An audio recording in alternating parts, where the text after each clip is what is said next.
because of a new legislation that come out, all electrical goods have got to be dismantled in the correct place. Old cookers and television sets all went into landfill. I think the thought of everything going into landfill is terrible.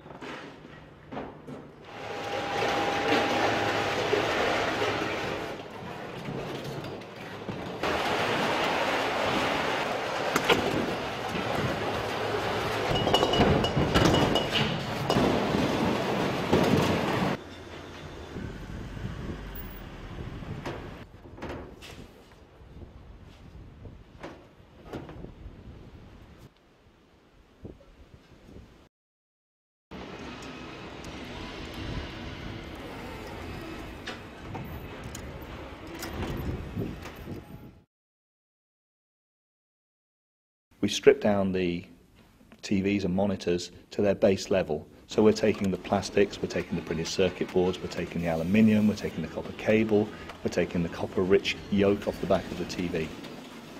And then we remove the phosphor, we remove the shadow mask, which is a ferrous material inside the back of the funnel, and then all of these waste streams go off for further processing. The glass is crushed and tumbled and made into a glass cullet. This is then bagged up and we can export all of that glass out to the Far East where it's used to make more TVs and monitors.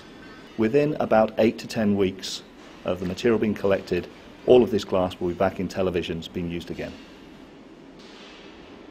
All of the plastic that leaves here can actually be used again by manufacturers.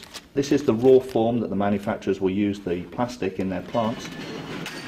If you take televisions and monitors together, we're recycling around 90%. We have waste fractions that we cannot actually use again, which are the chipboard from very old televisions, which is contaminated with resins, which we can't reuse, and also the phosphor is a hazardous waste material.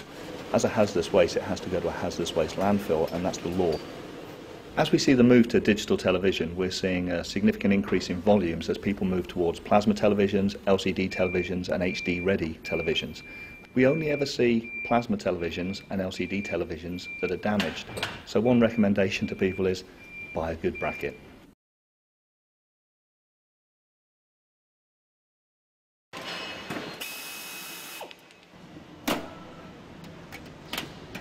We have things like the CD-ROM drives. We're taking out copper, printed circuit boards.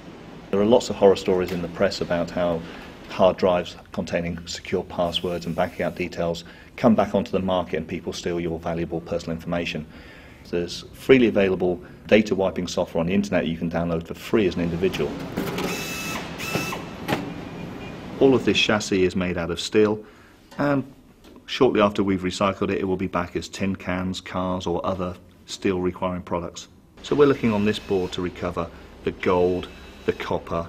So we're taking processors, memory, and again looking for precious metal recovery on all of these.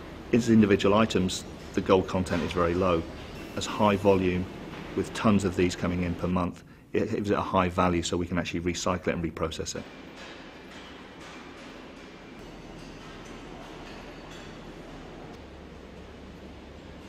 If you consider an old television, the energy consumption of that television is huge in comparison to today's equipment. And therefore by recycling we're actually saving energy on daily use. You look at raw materials, they're a precious commodity, and as the raw material value goes up, more will be recycled. We don't have an infinite supply of raw materials, and so it's much better for the environment if we can actually reuse and recycle that material.